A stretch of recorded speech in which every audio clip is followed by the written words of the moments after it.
Ellen we said there up was and nobody running? online yet. We so- now have our first, President Smith Folds is on. Okay, and Lynn said she was gonna join online. I'm not sure if she So I shared don't her know address. whose addresses these are, so I Okay. just, whatever's We can- here. Okay.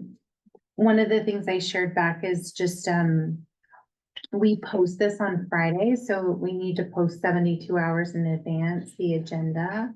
So we would need to know, Right. by Friday at noon in order to get it in, so that we can make the updates, print, post. Right.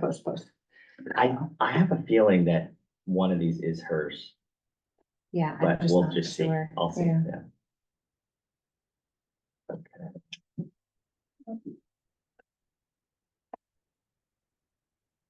You say one of these.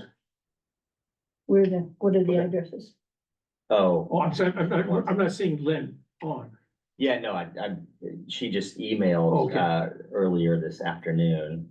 I thought you saw an email address here that you didn't recognize. No, the physical address where she would be calling it from. Let's see. Either way, I hope she is able to join. We have quorum either way, right? Yeah. 5, so Where's the addresses on the agenda that you're supposed to post? front page, just down at the bottom there. Oh, I see, Potrero and May Road and Sun Court. I thought mine was in San Pablo.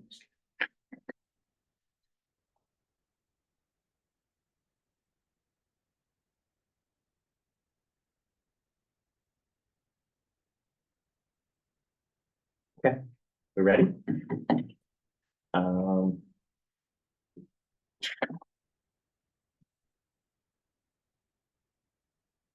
So Ellen, can you just confirm who's online right now?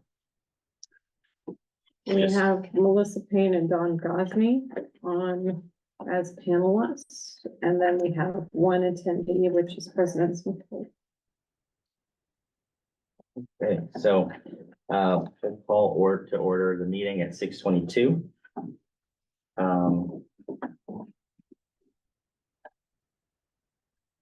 Oh, and I see a land and labor acknowledgement that was added to the agenda. Is that something that is, Yes, do you want to say a little? absolutely. that? I would love to. Good evening, everyone. To the best of my knowledge, we are the first school district in the state of California to have an anti-racist board policy approved by the board. And so part of our practice is to have the land and labor and body acknowledgement at the beginning of all of our meetings as part of our place setting and our practice. Awesome. Is it is it really relevant to what our committee is? It's a requirement throughout the district, That at any committee meeting? all committee meetings. I got that from the superintendent Interesting. and our Smith Folds. Hmm? And our, board president.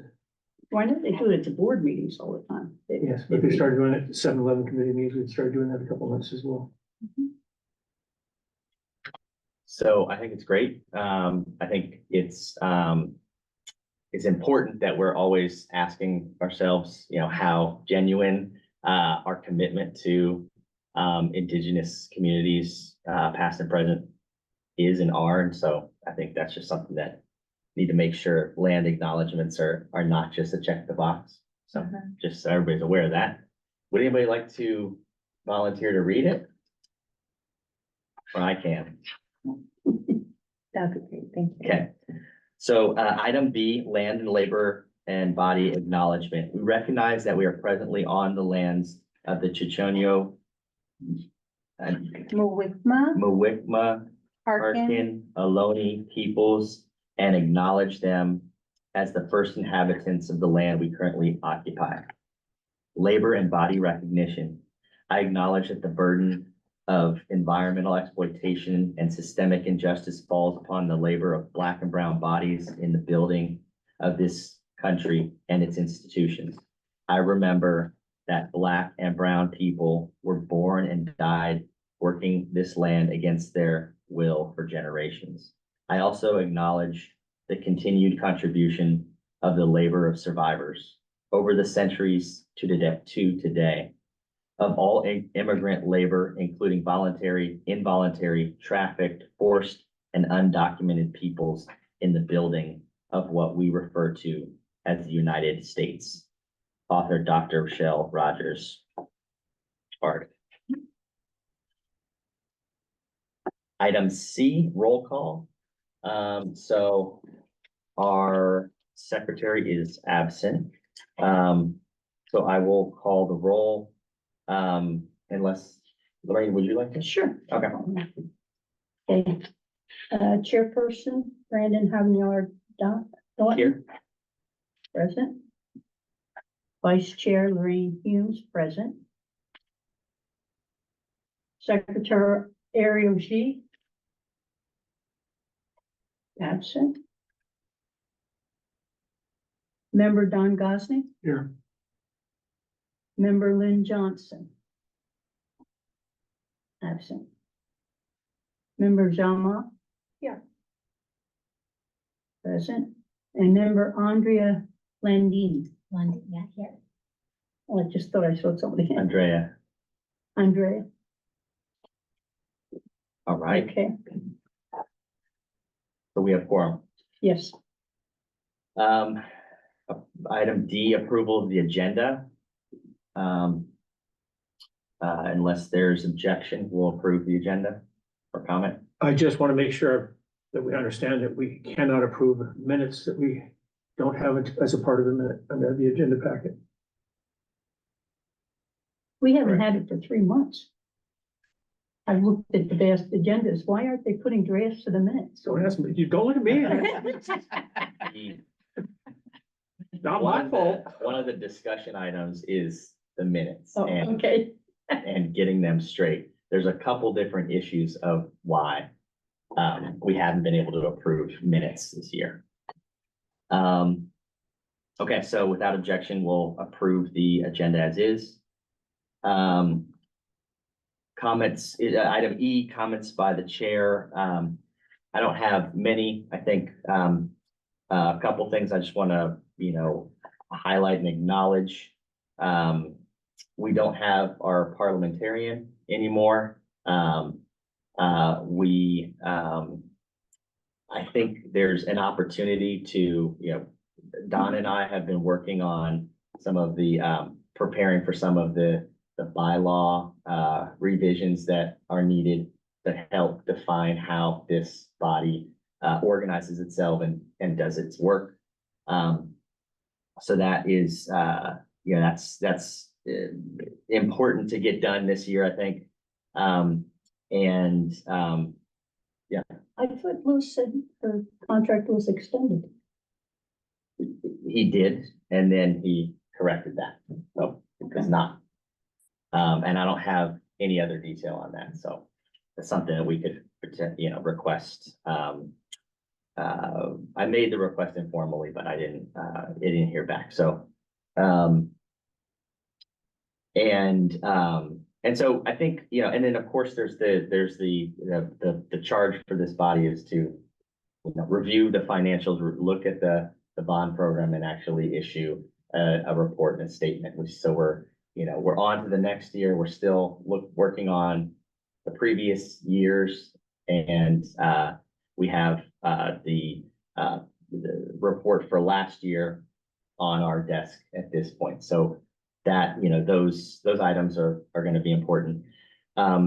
With respect to kind of the minutes and kind of just the housekeeping items of this committee, it's just going to be really important to, and we can discuss it in this meeting, to get on the same page, is to, make sure we can get these things approved, speedily.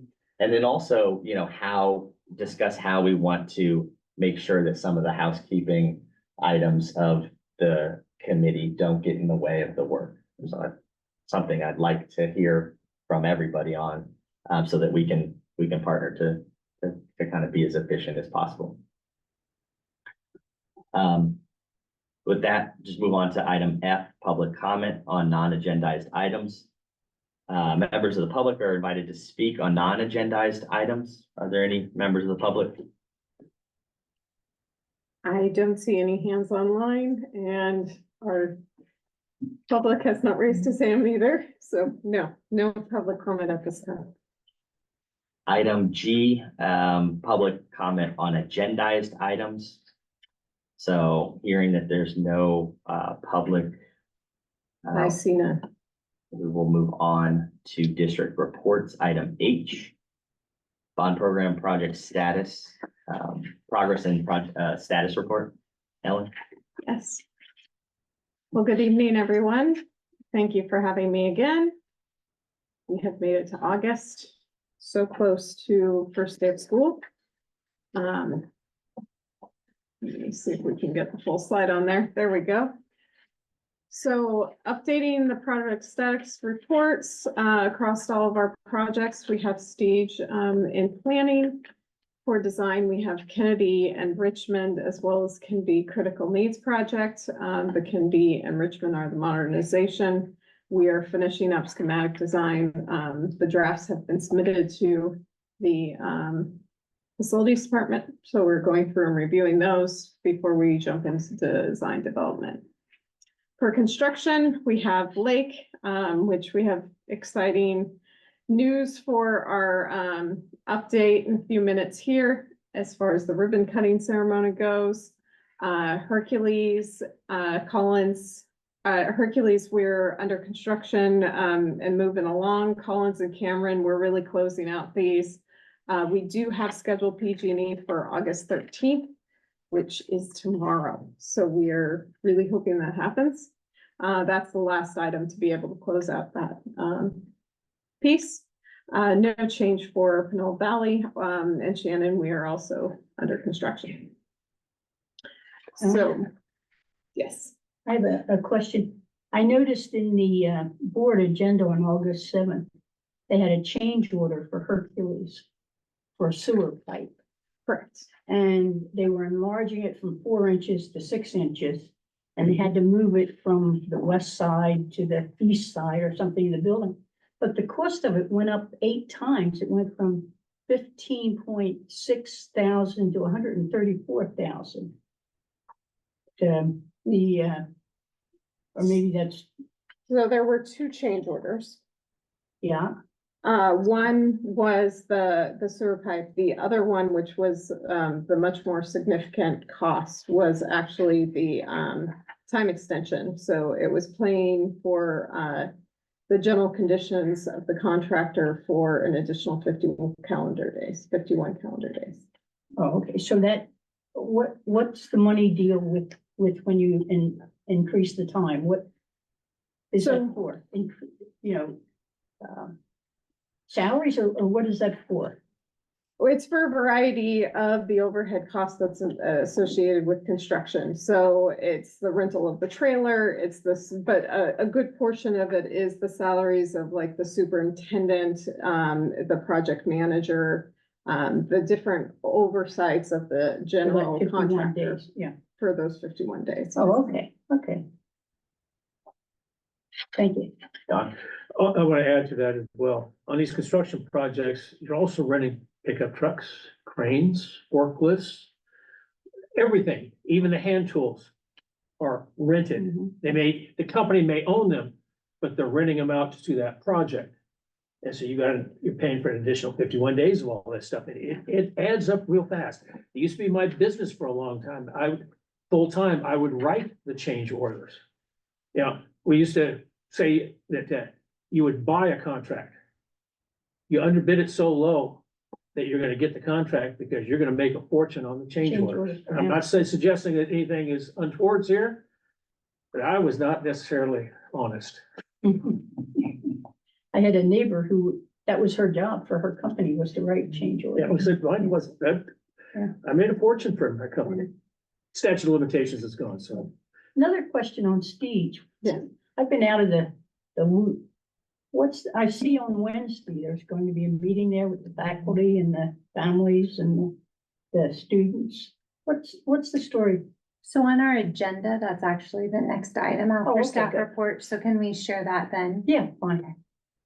Thank you. All right, moving on to the Lake Campus rebuild. As alluded to, we do have our ribbon cutting coming up this week on the 15th. So that's Thursday at 9 a.m. So we'd be more than happy to have our CVOC join us for that celebration as we open up the new building or the new buildings. So A, B, and C are ready to be opened, and we have staff moving in and putting things up, and it's starting to look like a real inhabited school versus like a vacant kind of cold shell. So it's always an exciting time to see. And we're really looking forward to being able to share this new construction project with the community. And they're gonna actually put it in use on Monday when school starts? They are. They're gonna move quick, aren't they? We are moving quick. There's lots of things going on. The furniture dealer was out today, finishing up some of the last minute furniture stuff. We've got staff on site, and so things are moving. And so we are going to be ready for Monday. Thursday at 9, everything's not going to be perfect, but by Monday morning, we're gonna be ready to rock and roll. As part of this, we are changing our construction zone on campus. So if you recall, our previous construction zone was really on the east side of the campus. Now we are opening the east side of the campus, but we are closing the west side of the campus. And so we do have both 12th Street and 11th Street open. For the ribbon cutting, just so you know, we are opening the 12th Street to staff so that they can get there in the morning and park. But the 11th Street will be what's open for the event. But Can I on, interrupt just one quick second? I just wanted to share, Lynn's joined us online, so she's here. And so, I'm so sorry I cut you off mid-sentence. I wasn't sure if she saw the invitation. Do you mind rolling back just for 1 second to make sure Not at she all. knows about Thursday? And then jump right back in. okay, I'll just quickly say, Lynn, if your address from where you're calling in from is on the front of the agenda, then you are a voting member tonight. Otherwise, thank you for joining, and otherwise you'll be kind of just a participant, like a member of the public, but based on the requirements for the Brown Act. So just let us know. okay. And you're currently muted, so if you are trying to respond to that, you will have to unmute first. Can we get a response? Yes or no? Or type it in. Oh. Chat. Good evening, everybody. I was trying to unmute and couldn't figure out where the button was. Happy Monday, everybody. The address, I didn't send the address in time for tonight's meeting, but it is the same address as the previous meeting, so I'm not sure if that counts, but I did not send it again for tonight's meeting in time. Yeah, if it's Potrero, May Road, or Sun Court, you're good. Okay, Is it one of those? it's Potrero. Cool, great. All right, well, welcome, and just discussing the change of the construction zone for Lake Campus. So for the first day of school, we will have 12th Street open for 1st through 6th drop off, and kindergarten drop off will be off of 11th Street as well as staff parking lot. We are trying to encourage walkers to come in. They can access the site either through Manchester to the south or off 12th Street to the north. So as I was saying, we are working on the west side. So the place where we used to have buildings, there are buildings no longer. So the NPR, the portables, as well as the main classrooms building have all been demolished, and the foundations are being taken out, as well as the underground utilities. prepping the site for our new construction.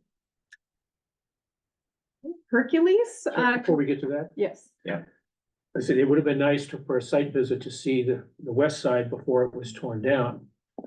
But we can't get rid of put it back up, but maybe we can schedule ourselves a site visit sometime very, very soon. So we can get a feel for what is there now as a periodic. Well, site visits. As they move along, as I mentioned before, it doesn't do any good to talk about the underground piping when it's got a building on top of it. And it's good to be able to see some of this stuff as it's happening. right. And just real quick, anybody able to make the ribbon cutting on Thursday? I forced the issue on Wednesday night, got an invitation from the superintendent. Cool. Okay, thanks, Don. Hercules Middle and High School Critical Needs Project is our new science building. This is moving along, in the interiors, the high school side, last month, is shown below, but this month you can see the, interior has been painted. The ceiling grids that are the clouds have been put up, and you'll start to see that some of the tiles are in place and the various devices are going in for fire and lighting. The lighting troughs are also now installed. And so that's the interior. The exterior has also changed. Before we had the lath up preparing for plaster. We have applied all of the plaster and it has been primed and partially painted. This is the undercoat of the final coat of plaster, which is colored similarly as the paint. So this will be pretty close to what it will look like once it's done. After the paint is completed, the scaffolding will come down and that will facilitate the ability for us to start the exterior work, including the outdoor covered outdoor learning areas. Also happening this summer is we moved beyond our constraints of the initial construction site and 4 of the high school portables have been demolished, which was part of this scope as well. We were able to work with the school site and be able to take these portables down before the beginning of school, which was nice to be able to do that during the summer. Irrigation and landscaping will come into this area, and then there'll be a refresh of the asphalt around. So this is a picture of the underlayment below the flooring, as part of the preparation for flooring to be able to go in. That's the coaster system. And then we lost our title. I apologize for that on Shannon, but this is our Shannon Critical Needs Project. I'm sorry, before we go to Shannon, Mhm. when you say remove the portables, as in tore them down as opposed to repurposing them? These portables were at towards the end of their lifespan, so Well, they were, they're only been there for 26 years, 27. But being facetious there. I knew they were being torn down, but I wanted to make sure we went on record.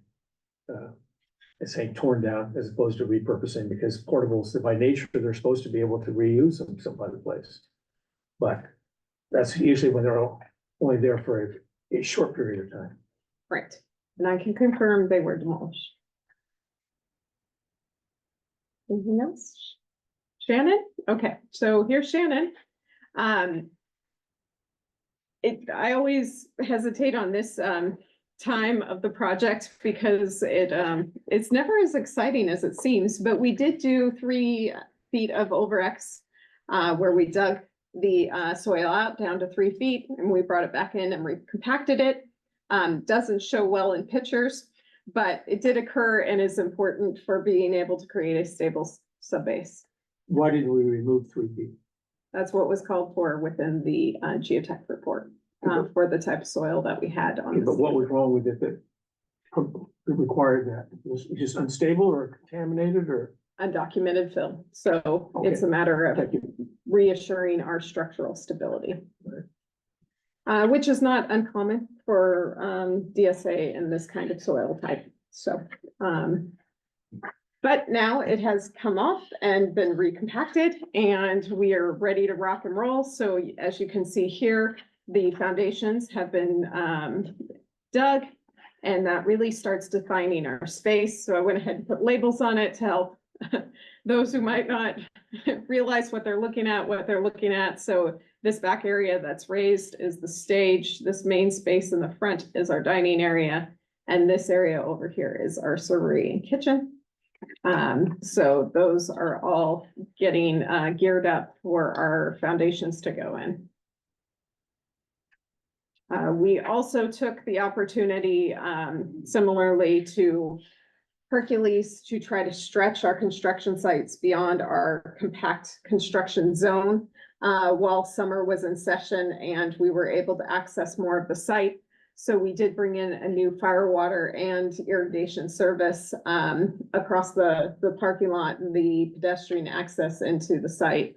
And so that's getting paved up and ready to reopen the parking lot in time for first day of school.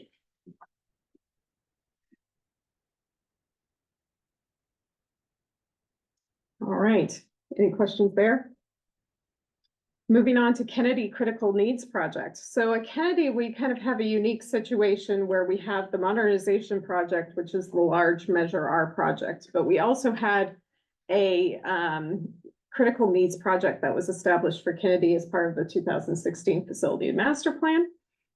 And this project was to demolish the 100 and 200 building and relocate the occupants of those buildings to the temporary campus on site. So this is accessed from Burke. And so this is a report out on the construction that we've been doing for the critical needs project. As part of this, we have in the existing building, we have the data room where we bring in all of the low voltage connections that we need to keep the campus going. And that's currently in the 100 and 200 building.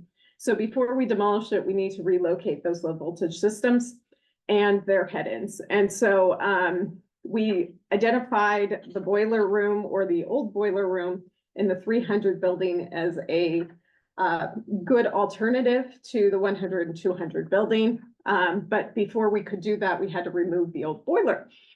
So we have the MDF remodel project. So this is the building really right after they took out a piece of equipment, but you can see that it's a very unfinished utility room.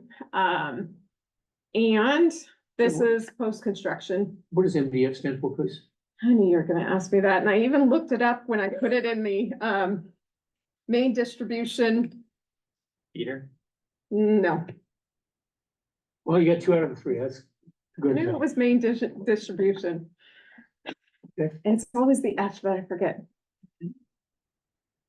Are you going to enlighten me? Or is the No, Google no, going I'm to- asking it because I didn't know. Okay, I know it's main distribution. You keep going ahead. I'm gonna look it up. Well, Melissa was busy doing that as well. It's so frustrating because I did look it up right when I was putting together the agenda because I'm like, Dawn's gonna ask me. And then it flew out of my mind. I did unfortunately. Main distribution frame, Frame. a central hub that connects IT and telecommunication lines to an internal network. Well, no reason why you should have gotten frame out of that. Since I knew it. Thank you. I'm going to claim though, I was out ill last week, so maybe my brain hasn't totally returned. But anyways, we have closed in the walls, we've added plywood to the interior walls to be able to support the different panels that will be installed into this building or into this room. We also added a transformer. Up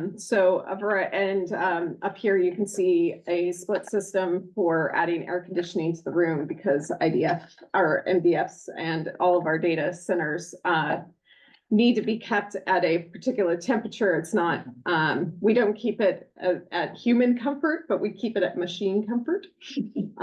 So those are, all components that were added to this room. The lighting was also, increased since it is a room that people will be actively working on racks and things.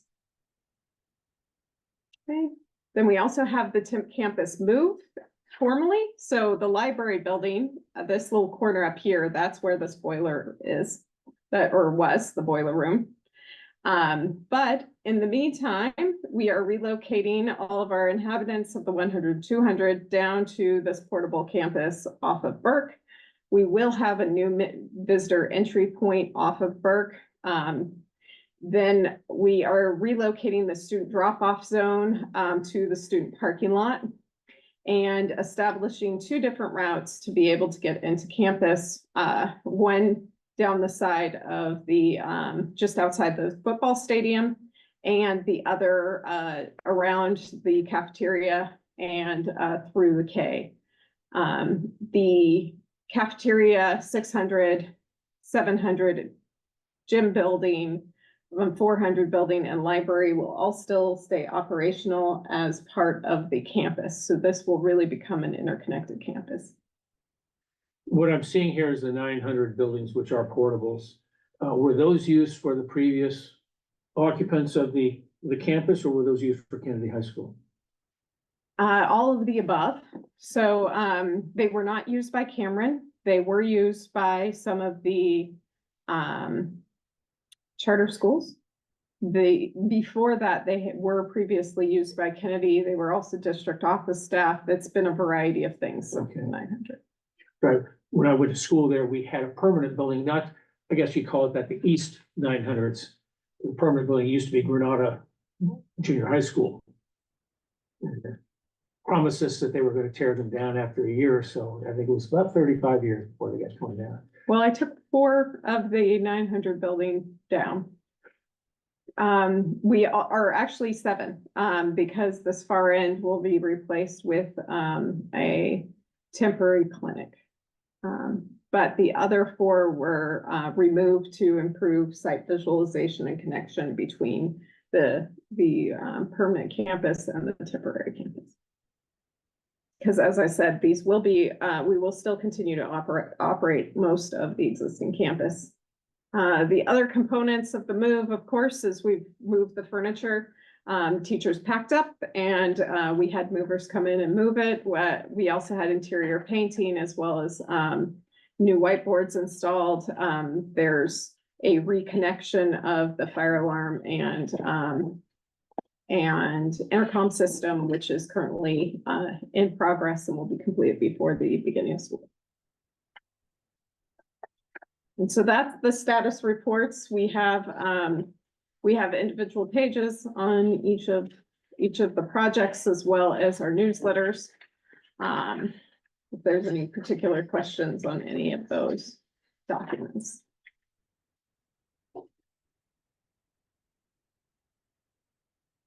Any other comments or questions? I did have a question about Kennedy. So for this school year, are there a total of less classrooms based on the units that are going on, or They're not less classrooms. There's actually more portables than classrooms that were in the 100 and 200 building. Where it gets a little complicated is the office space. okay. There were offices that were built into some of the portables that we are utilizing for the various office staff, but it's definitely a different mix. But if you look at the number of portables that we had on site, it is more than what they had as in the 100, 200 building. But we are using some of those classroom space for more office functions. But we have been able to accommodate everybody, and we've also saved portables to be used next year that are not being used this year because the 500 building will be demolished at the same time as the 100 and 200 building. But because of its scale and its adjacency to other buildings or lack thereof, we were comfortable not moving those folks until next summer. The 100 and 200 building, is going to take basically the entire summer to demolish. And so that means that we have to go in there before the demolition starts to, do the various pieces that you need to do, to make that happen. And we did not want to disrupt school mid-year, so we worked with the administration and they chose to move this summer versus trying to do a mid-year move. You talk about taking the summer to demolish. You're not talking this summer, are you? No. Okay. Or, well, what do you mean by this summer? Summer of 25. Okay, well, this summer's the rest of this week. Right. I'm already over this summer. This summer's gone. Okay. Oh, but you were doing so great on Lake from Thursday morning at 9 o'clock until Monday morning when school starts. I thought you could tear down that entire building. That's posting things on the wall and adjusting furniture. It's a whole nother skill to bring down in a big building. Just put a pack of kids in there. I guarantee you they can tear it down before Monday. Yeah, that's a lot of concrete. I had just a thought just now about kind of in alignment with the kind of land and labor acknowledgement. If there's any practice that engages indigenous communities prior to disturbing a site, or any form of kind of engagement with those communities with, when thinking about, the bond program and construction Mhm. activities. We've kind of, COVID did a number on a lot of the ceremonies that we do as part of doing construction, and we're getting back to it with the ribbon cutting. But I think one thing that's a little sad that we haven't been able to really reinstate yet is the groundbreaking ceremonies. And I think that's really an awesome opportunity to really embrace that component. But definitely something we should keep in mind, because without an official ceremony, there's not really, we could stand out there and say something before we touch the earth, but it would just be the construction crew. So it feels like something we should do a little bit more publicly. But I hear that, and we will look into it as we move forward. Yeah, there's an opportunity there. I used to get invited to the groundbreaking all the time, take photographs, take videos, do stories on them. And one of my favorite sets of pictures was the groundbreaking at Obama School, where you've got this row of about 10 or 12 little kids with their hard hats, with their little heads swimming in the big hard hats and the golden shovels, trying so hard to be able to scoop things up. It was fun. It brought the community together. So we get back to that kind of thing. I think it's a great thing to do. Of course, invite me to take more pictures. But they'd also had, marching, not marching bands. They don't march anymore. Again, it was a nice event for the community to bring them all together. But I think I'm sorry. I was actually cleaning out a drawer just 2 or 3 hours ago, and I found the groundbreaking pictures I took from Dijon. Seeing some of our school board members and our city council members when they were younger, thinner, had more hair. Cool. Okay. Sorry, one last question for Kennedy. So is there now no entrance on cutting? There's no way to get into the school from cutting? It's all- That is correct. I was just there last night, Yeah, I realized I've been there. and the security guard shoot us away. Well, actually, he saw that we were just taking campaign pictures, but at least the security guy was there. Yeah, we do have a security guy on site. And part of the reason for not having the entrance on cutting is once we do get under construction, it's going to be much more difficult. That's really our only area to allow for construction access. So it was important to establish that while there isn't a great way to get students across the construction zone. So that's why we're readjusting it away from cutting. Are you going to repurpose that whole driveway area for construction trailers and lay down yards and everything? That has not been determined yet. Okay. We are excited I'm very excited that we are out for procurement, for our lease contractor, and that will be one of the discussions once they're on board, is exactly how we're going to, do the phasing, but we knew that it was always going to be difficult to get students from one side to the other. Thank you, Ellen. So did we touch on the AP checklist at all? Or Not yet. are we go to AP checklist and Colby reporting? So what you see above is the bond funded expenses for July, and it is sorted by site.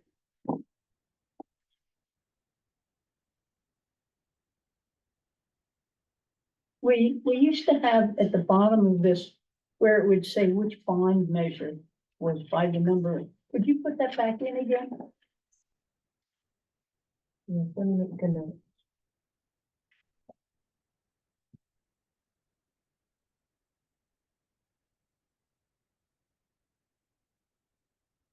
One of the things I noticed on this, since we saw the pictures of the photo, it's been about $110,000 to paint them inside and out.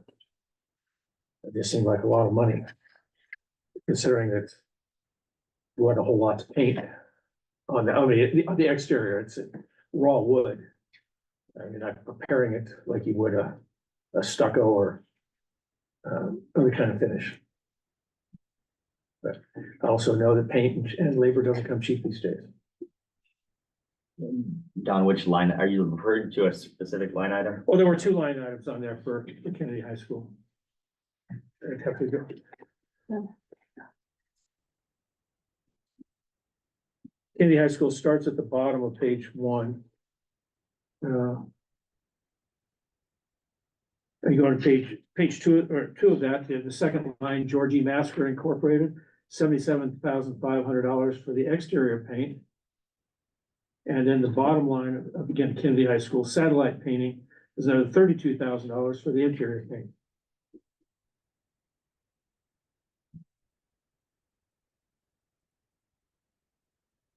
Are there comments, questions on the AP checklist?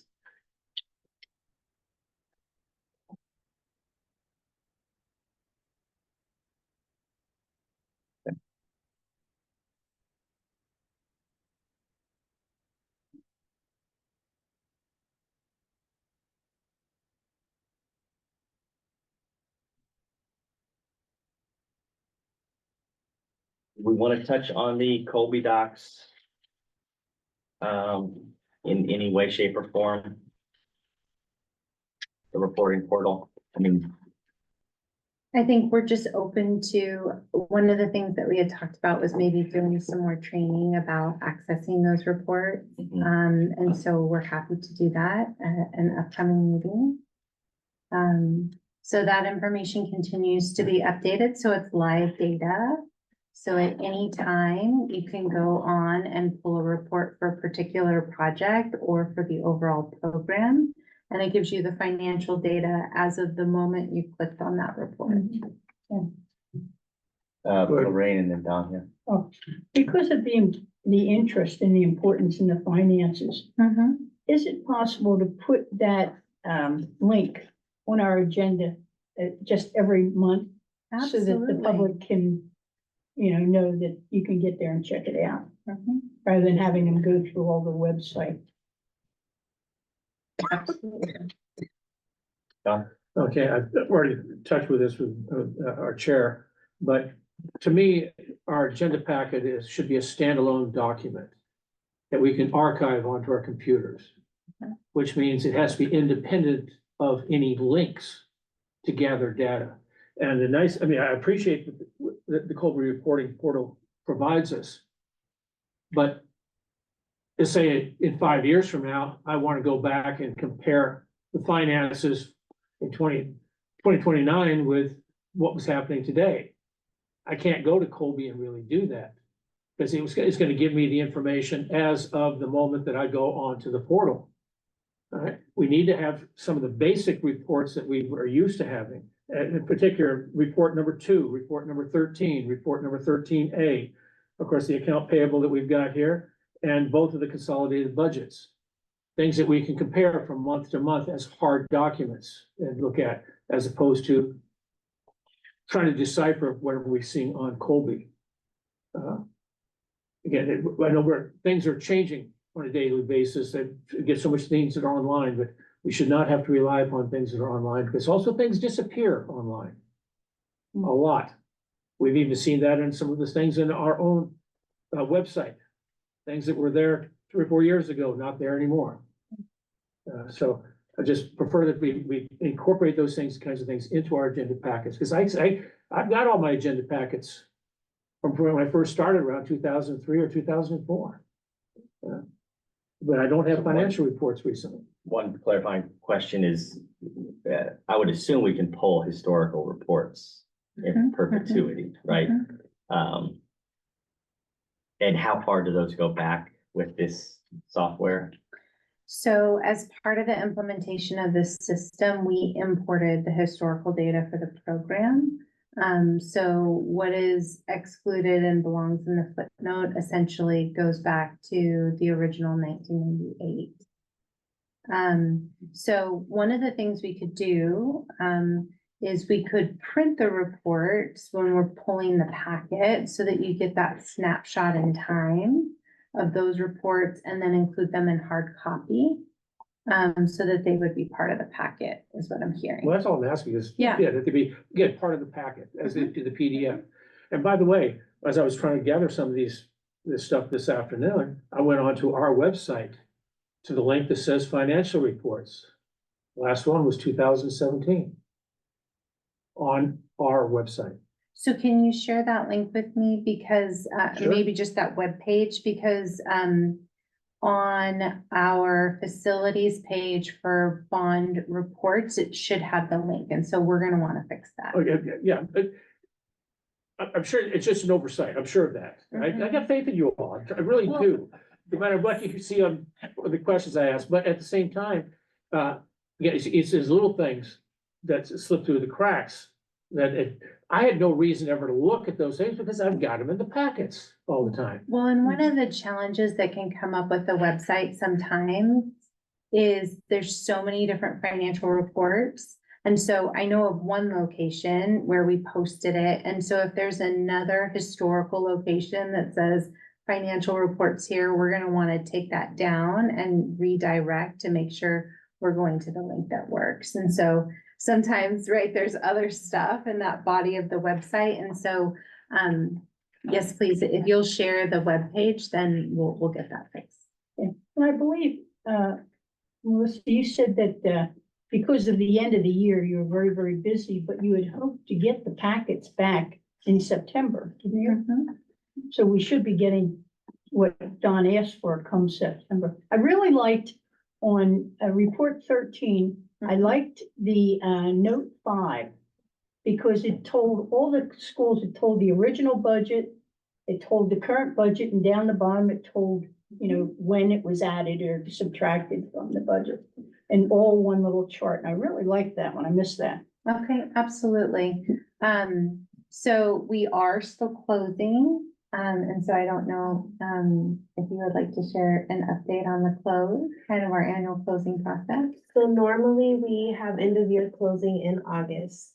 In past years, our goal is to finish closing by the first week of September, which then we could provide full year for fiscal year 24. We could provide the financials for that and be as close to accurate with minor little adjustments for the final end of year reporting. But usually around September, and I was just looking to see when our next meeting was, so September 9th. So it's right around that time. So the reports that I provide at that meeting may not be 100% final, but it will be very, very close to the final figure for fiscal year 24. Good. So we call, like in the summer, when we're doing our closing, we call them like preliminary closing reports, because those minor updates are still being made until the books close, and then no other changes can be made to that previous historical year. Just quick update. First off, I just sent you 2 screenshots plus a link. Thank you. On the link, it goes up to 2017, but all big bold letters. That's, oh guys, we skipped big bold letters. It says that everything after 2020, they give another link someplace other than the CVOC website from 2020 on. but from 2017 to 2020, it's void. And I'll be sure to take a look at Yeah. that. Yeah, so we can. Again, I'm sure it is just an oversight. I got complete faith in y'all. As I tell the school board members all the time. So in terms of a training for Colby Docs, is there a preference whether we tack it on to a meeting? Like we've done in the past? And You had mentioned about bringing laptops.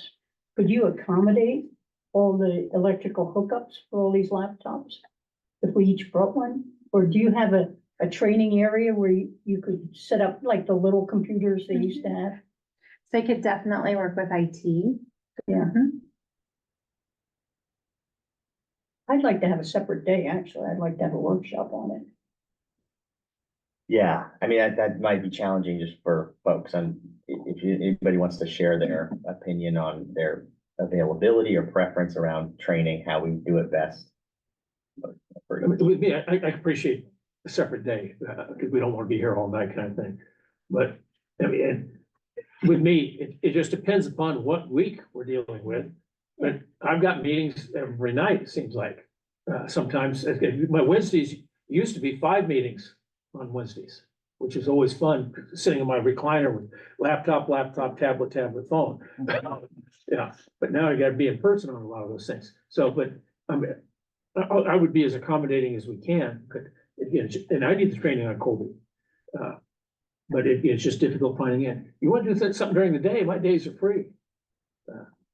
Now that the Olympics are over, I got all the time in the world during the day. It's just the evenings are sometimes a problem. Another thing we may be able to do is look at maybe having the meeting in a different space. So there are still some training labs that are available where there's like staff training.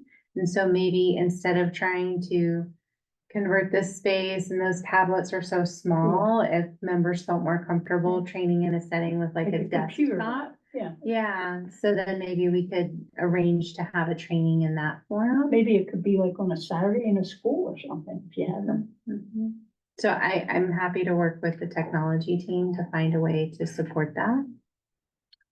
Could staff support coordination of members and their availability? Absolutely. That'd be great. Yeah, so I'll have okay. Sylvia reach out to her. Okay, sounds good. Okay, thank you. And we'll move on to item I, overview of the facility condition of Stige Elementary. Melissa. Well,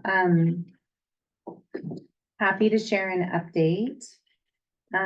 So we had a community meeting on August 5th. And at that community meeting, we talked about the relocation and the closure of the Stige campus. And so there was some work that was performed by the maintenance team over the summer at the Stige campus. And during that project, the presence of some hazardous materials was detected. And so executive cabinet took a look at the information, began researching the issue.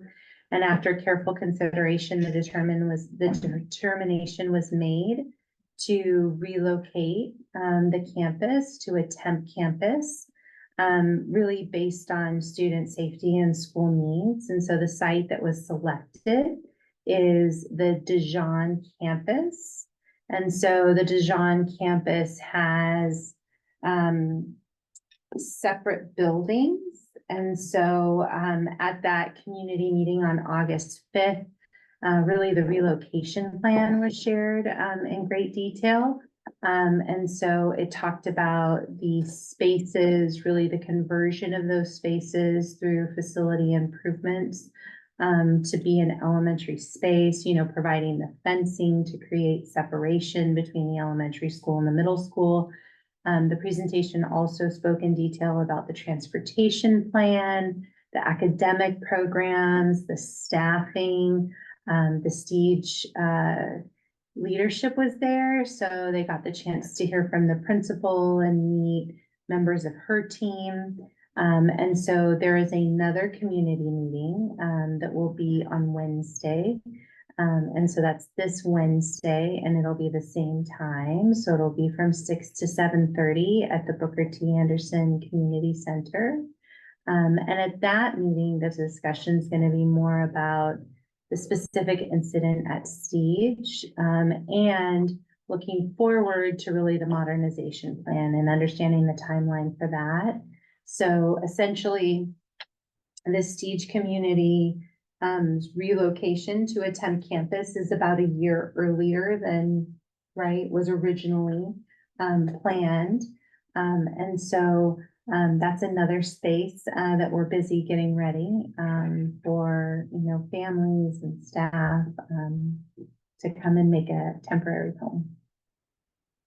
So I see that you're still working on Stage, or you're going to, once it's, the hazardous material has been taken out or whatever, they'll go back to that campus, correct? So, back in November of last year, the board increased the Stage project budget. Right. And so originally it was, I believe, a $2.9 million kind of critical needs project. And so the board increased the project budget in November of last year, to move the project from kind of a very small critical needs to more of a modernization. And so we've been working with the architect and had a series of site community meetings to look at, you know, what are really the priorities of that site and of the community for their modernized space.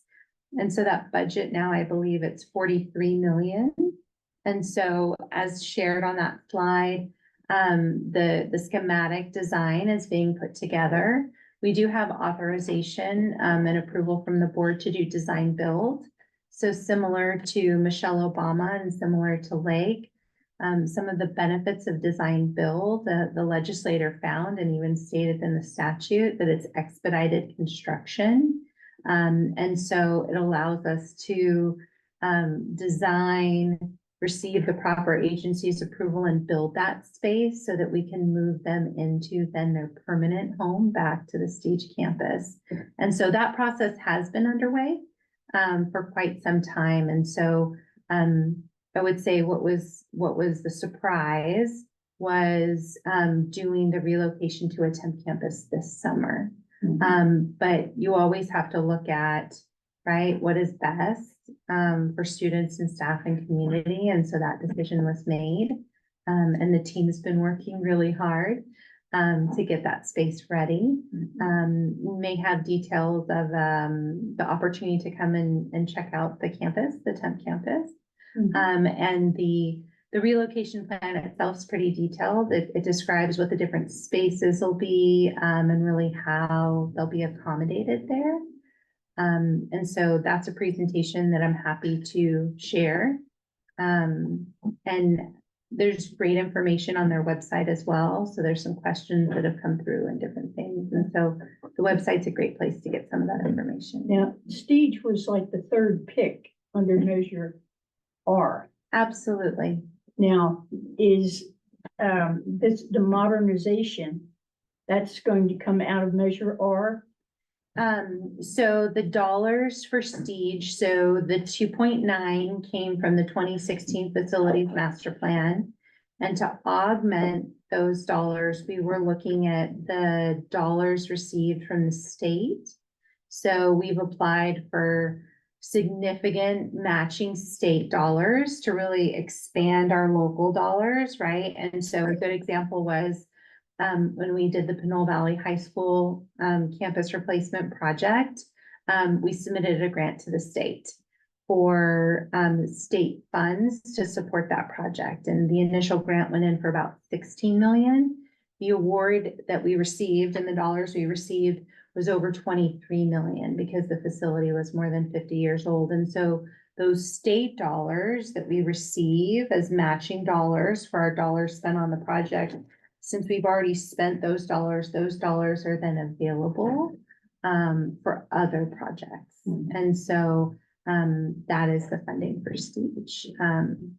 Okay. So is that, so 40 million in state?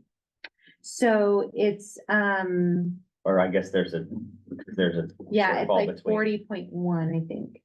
Okay, Mhm, wow. mhm. Don? I apologize for this. There's a lot of information. I've got a lot of questions on here. And some of this is gonna be background information because some of you are newer to this. But and first off, when Lorraine said that Steve was number 3 on the list, number 1 was the old Wilson School, we're now the Obama School. Number 2 was Lake. So those were already dealt with. So Steve was the next school on the list to be worked on. And the facilities master plan that was referred to was always supposed to be updated after 5 years. So the board created what they called the prioritization committee to come up with a new set of criteria so that every school, all the 19 schools that were left could be all judged equally using the same criteria. But then each of the criteria items was supposed to be given a particular weight. As example here for this, you go Kennedy High School. Quite obviously, windows on the front of the school had a higher weight than the color of the paint in the bathroom. I'm being facetious on that, but we had pretty much I was on that committee, by the way, and we pretty much completed the criteria. And we started working on the weighting, and then the facilities committee chairman fired the prioritization committee that the school board had created. He didn't have their permission, and he didn't even tell them for 4 months that he'd done that, but he came up with a new list. Okay, that moved Richmond High School from number 8 to number 1, and Kennedy High School from 14 to number 2, and Steve was bumped down to number 3. To a lot of people, it came across as politics because number 1 school was now in his district. Number 2 was in his wingman's district, also on the facility committee. So it didn't sit well with a lot of people on there. Okay, but then when they did approve that, now I've been going to site visits. Lewis takes care of me. And numerous times, I've read the site visits to Steve, took documentation of photographs of the black mold, the exposed asbestos from floor to ceiling. The lead-based paint, the holes in the exterior walls at the time. I reported on this to the school board numerous times. I reported it to this superintendent and the previous superintendent. I reported it to the COBOC. But it was like in one ear and out the other. They just weren't doing anything about it. Well, now things can become a little bit more serious on there. But some of the questions that I've got on this, I'm sorry, we're hearing all kinds of rumors over the weekend. Like maybe you guys didn't get the memo, but the mayor of Richmond is putting the new campus at the Booker T. Anderson soccer fields. Okay, don't know where he's gonna get the money for it or where he's gonna get the approval on that, but I mean, all kinds of rumors on there. And that our county supervisor is getting involved to decide what's gonna happen with all this stuff. All these little public meetings are happening, not necessarily with the school district, but these community meetings, they're making all kinds of decisions. So the rumor mill is overflowing, especially on social media on these kinds of things. So it's hard to find out exactly what is going on. So that's why I appreciate hearing from somebody that might actually know what they're talking about. That's always great. But some of the questions I've got, again, a little back history, when we rebuilt Coronado, they relocated the students to the same portables that is at Kennedy High School right now. And perhaps you can answer this question. Were the Coronado parents responsible for getting the kids relocated every day, or did the district provide busing for that? Do you know? So I would have to verify that. I don't have that. I know I didn't give you much time, but I sent these questions to you about 5 hours ago. But in my recollection was that the parents had to get the kids there on their own. That I thought was a little bit strange. But then when they, before they started tearing down Woodrow Wilson, they deemed that the buildings were seismically unsafe. And so we spent in the neighborhood of $800,000 a year to bus those students to the temporary campus right below the old Portola on Mosier. And a big question I've got, did that money come out of the general fund or did it come out of the bond funds? Because if we're talking about busing these kids from the Stige area to Dijon, where's that money gonna come from? I mean, is it gonna deplete that $43 million? Because if we're talking about, we're not talking about just a year or even 2 years, we're talking about quite a bit of time it takes to get a design, get it approved, and get the construction. So we're talking about what could be several $1 million just on the busing aspect of it. So it's a question that I would like an answer to. So when a project is in active construction, transportation to a temp campus is an allowable bond expenditure. When a site, and these are general statements, when a site is unoccupied, construction can move faster, right? A lot of safety considerations, if you like, right, in the lake example, we're running a school site and we're doing construction, and there are ways to do that safely. But it's a lot of times a lot faster to go in and just begin and finish the work. And in the example with Michelle Obama, right, many other things happened over the course of that project, like COVID. So there's just a lot of details associated with that, but generally speaking, if a site is unoccupied, the construction can happen much faster, beginning to end. Obviously, they think they can remove the hazardous material. So you might not want students in an area where they're removing hazardous material either. Yeah, there's very specific rules and procedures associated with building materials that may have hazardous materials, right? We hear about things like lead and asbestos, and there's very specific tests that can be done. There's a protocol for different things. And there's, very specific procedures that we follow and experts that we hire to manage that type of work. But you're right, if a school site is unoccupied and you can go in and do that work. For example, Ellen shared earlier about the demolition of the 100 and 200 building, right? That's going to be a summer project. We have to have the plans approved. We need to go out to bid. We need to be ready to go on day one, because our summers are really short. For construction, I mean, they are so short, but there are very specific types of projects that we know we're doing in the summer, right? And so, because we always, right, have to consider the health and safety, right, of our students, of our staff, community, et cetera. I can continue with the one thing I brought up at the school board meeting the other night is a breakdown in communication between the school district and the community as a whole, and the media in particular, about these meetings. The meeting that was Monday of last week, I believe. I didn't find out about it. Keep in mind, I own an online newspaper. I'm one of 4 here in Richmond, and I've talked to the other ones. None of them were made aware of that until it happened.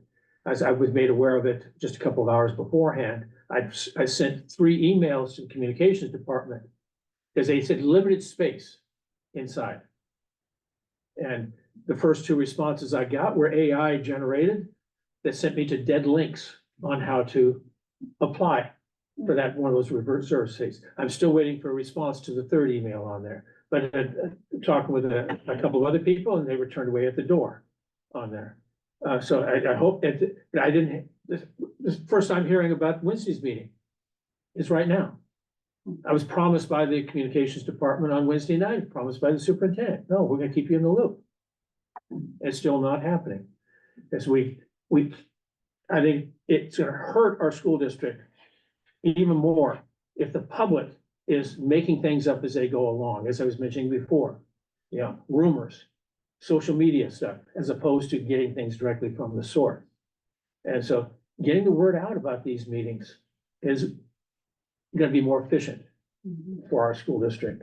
As we, forever and ever, the public lost faith in the school district, and it doesn't matter who's on the school board, they've lost faith in them. We need to rebuild that trust. That's one of the reasons we have a bond oversight committee, to help assure the public that their tax dollars are being spent properly. And so That's it. I'm gonna do my best to try to be at that meeting on Wednesday night. I just hope that I can still get in. I saw it on the calendar on the district's page. That's where they had it there, and I'm not talking about advertising, but that's where I did see Yeah. it. I pointed this out on Wednesday night too. There aren't a whole lot of people that get up every morning and look at every page on the district's website to see what changed from today to yesterday. And so there are ways of getting the word out there between a lot of social media. Again, online newspapers, and next doors, you got a couple of patch newspapers. There's ways of getting the word out there that to augment what they're putting on their website. I've been with this district one way or the other now for 56 years, a long time.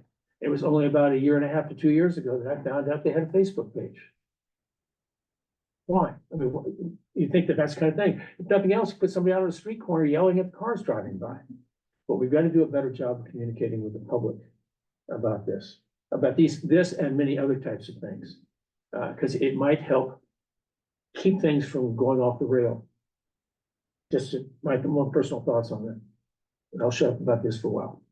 I did have a question, is kind of piggybacking on communication, given that the principal is new to the Stage community, wondering what kind of support, if any, is offered to her to connect with the Stage families, how involved the teachers are there. I know a lot of the teachers have more personal connections with families, just to make sure, because I agree that we want the public to be informed, but first and foremost that families are getting all the correct information. So has there been kind of what success rate in terms of attendance at the meetings from families, getting the message out? I know at Stage it's always kind of a struggle anyways.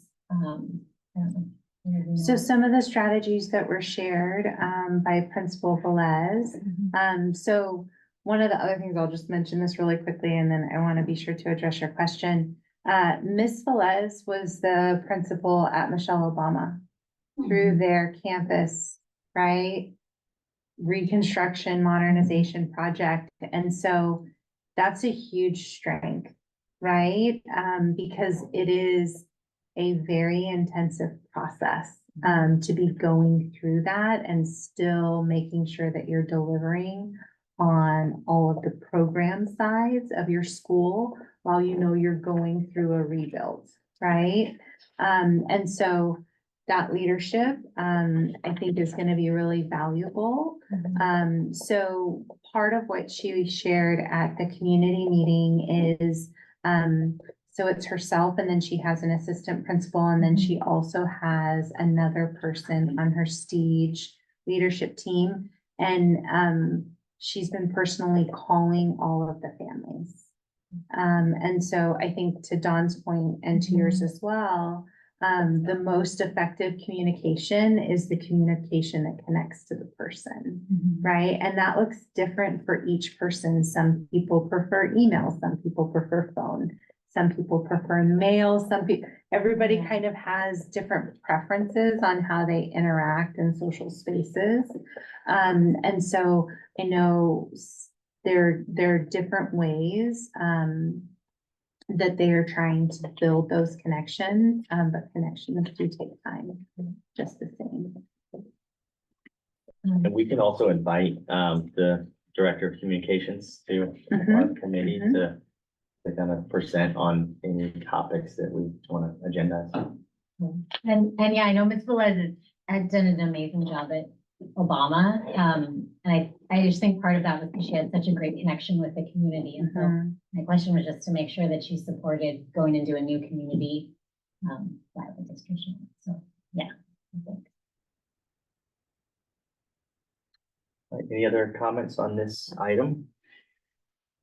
I just had one more question. Was the plan always to move to Dijon for the temporary campus, or that just was kind of out of necessity? And then will they stay at Dijon until the old campus is ready? Yeah, so that's going to be the temp campus through the modernization, which we're estimating at 24 to 36 months. And so since we do have the budget and we have the bridging architect working through I'm excited to share some updates about that at the community meeting on Wednesday. And so that will be their temporary campus through the modernization.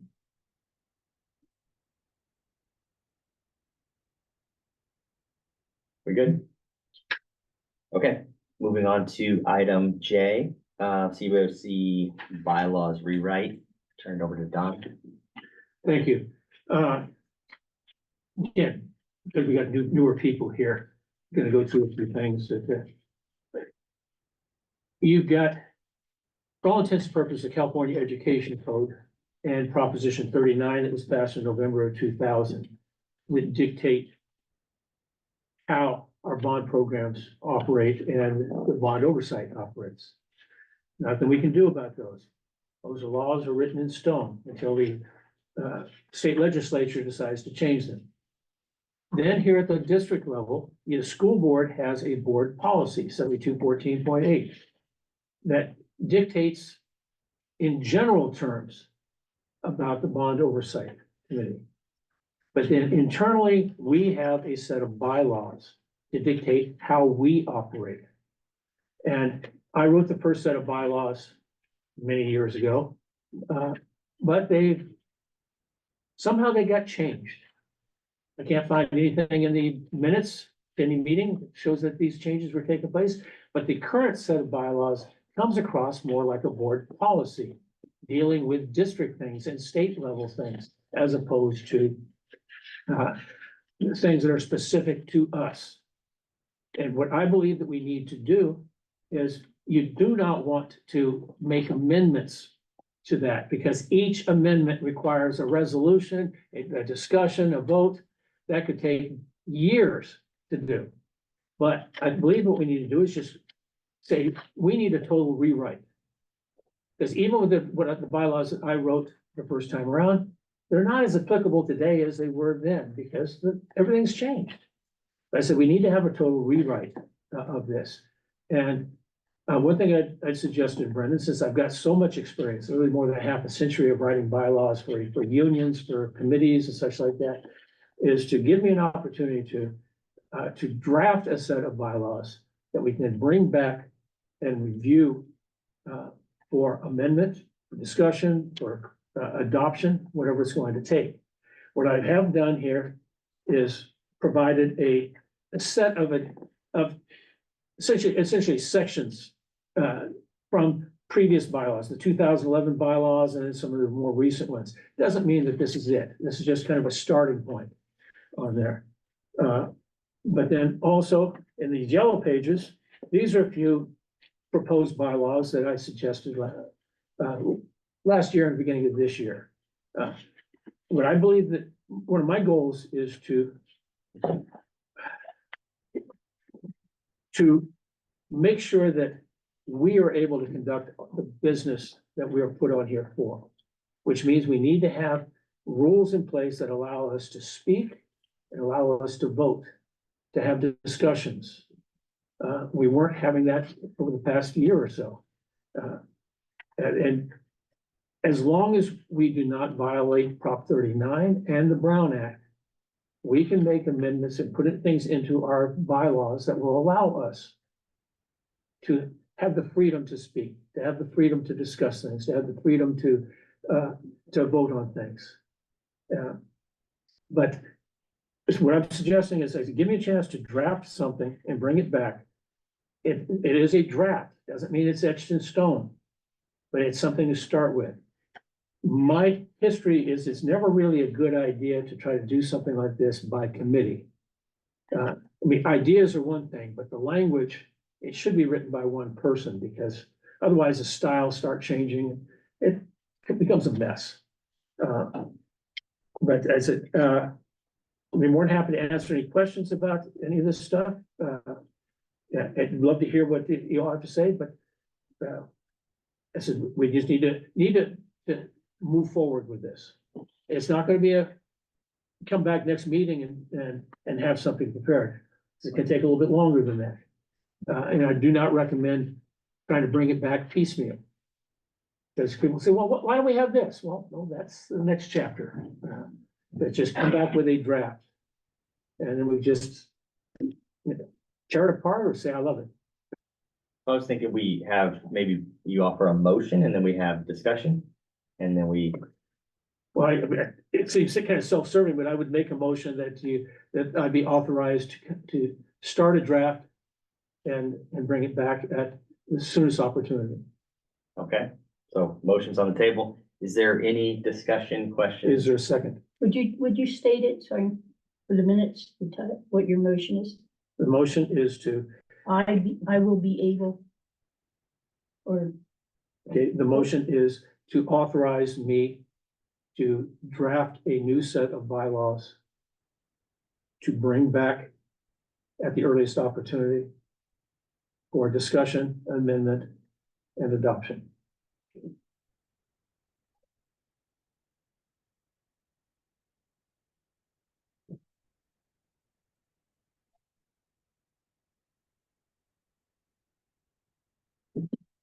I was just referencing the small board rules that we passed, we don't require a second, but we can get a second if there's anybody that wants to show support for this. Sure, yeah. During the seconds. Okay, so discussion, questions, comments, clarifying questions. I think you should add, we usually have, parliamentary rules in the meetings, and for years they've had Robert's rules as a standard. The board does, another Rosenberg rules. Last year, I don't know if you found it, Brandon, or Tammy found it. It was an amendment to Robert's rules for small meetings. And it allows the, it allows the chairperson to make a motion and to vote. So there's some much more easy to bring them into it. So I would suggest that you look at that for our parliamentary part of the bylaws. What do you think, Dr.? I don't disagree. And, I mean, Jeff, what you were describing there is something that was gonna be included in there Yeah. very specifically. I don't think that it serves our purpose to require somebody to go look at another document to see what works for us in addition to our own rules. You include everything in our bylaws that you feel we're going to need. Well, I think most of the things in that document would apply to what we would do. well, much of it would. Yeah. Okay, but again, it still doesn't hurt to spell it out in our bylaws Yeah. on there. And by the way, just so you understand, you're right, that a lot of these other committees use Rosenberg's rules. One of the big problems with Rosenberg's rules is to determine a quorum, it's 50% plus one, not of the people that have been appointed to the committee. It's 50% plus one of the number of possible people. So, That's 11. yeah, we'd have to have 50% plus one to have a quorum. Of 50% plus one of that 11. And that makes it a little more difficult. If we've only got 7 people that have been appointed, that's the 50% plus only 4. It allows us to hold meetings much more frequently than with Rosenberg's rules. And the small board rules are kind of in that same vein, is being able to do business with smaller groups more easily. So I would say, to Lorraine's point, adding a reference to small board rules in our bylaws would be good. When you've got a full version of Robert's Rules of Order at 746 pages, and you've got Rosenberg's rules at 6 pages. Well, maybe they left a few things out. Yeah, granted, there's a lot of stuff in Robert's Rules. That's why they created, Rosenberg was a professor at UC Davis. The reason he created that is because Robert's became just too onerous. I think I made mention, I've got a first edition of Robert's Rules of Order from early 1870s. And it's like a 3.5 inch by 5 inch book. And it's only about a 1/4 inch thick. They've been adding to it and adding to it. By the way, you can't even download the Robert's Rules of Order. It's still owned by the family. It's copyrighted. Okay, you wanna check something? go online and buy a book, they say. Good for them, let's make some money on it.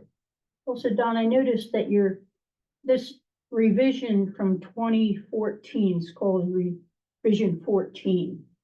And it is on our website. If you go down to the site map at the bottom of the page, and it'll take you to a listing of everything that's there, and it says bylaws. And that's more or less what you've got here, and your chapters match that pretty much the same as what is in the revision 14. Are you thinking of keeping all the things that are in there? I'd have to take a look at each one of the items on Okay. there, but also, I've got a copy, I gave a copy of Brendan of the 2016 version. Yeah, that was the amendments. It was, but And it they was, never wrote it up. It was that you have the meeting where they passed the amendments, et cetera. Yeah, Anton gave it to me. Yeah. I passed it out to you too one time. Yeah, but I think that the committee should see something, or we should maybe go to CABOC, see what they say about bylaws, because you're saying you'd like to write it up, but we don't.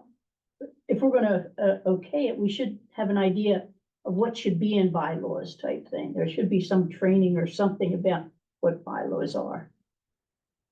That's why I'd hoped Tammy would do, but she left. So I think the committee, rather than just signing off for what you say, they should have some background material to look at.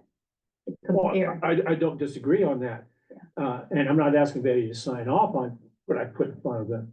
I said it's a draft for discussion and amendment. Yeah. How well you prepare yourself before you look at it, that's up to each person here. You can't force somebody to read something yet, as we've No, seen but from. you should make it available to them to read it if they want to. They may not know where to find this stuff. Well, as you pointed out, a fair amount of it is already on the website, okay? But you take a look at the training sessions that we've had and the extremely poor attendance by our CBOC members on these training sessions. You can't force people to go attend these training sessions. You can't force them to read everything. So it's up to each of us individually to come prepared as much as And I possible. can commit to sending out some resources on bylaws. Yeah, like your amendment, the amendment on the small meeting, just things like that for background for Just people to an compare. overview of Yeah. 101 session on bylaw. Yeah. Don, do you have a sense of what date might be realistic to bring back a? Well, a minimum of 2 months, but it maybe 3. I just don't know. September, October, November?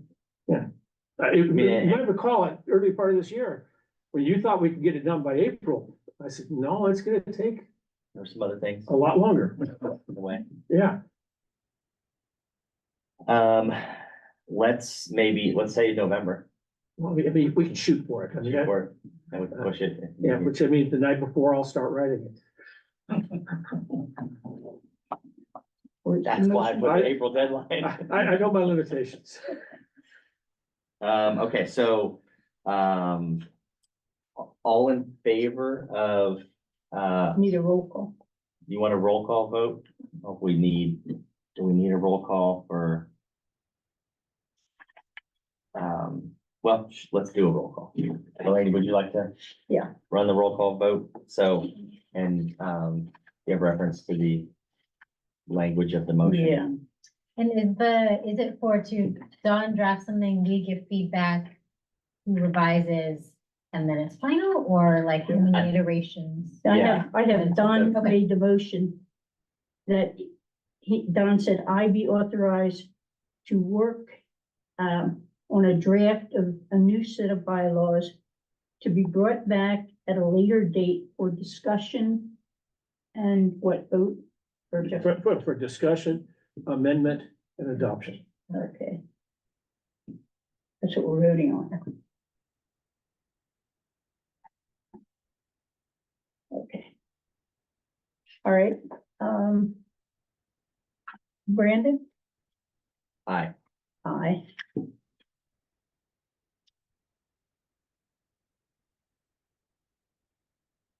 Don? Yes.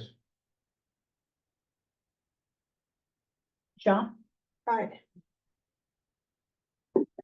Andre? Yes. Okay, and Humes? Aye. All right.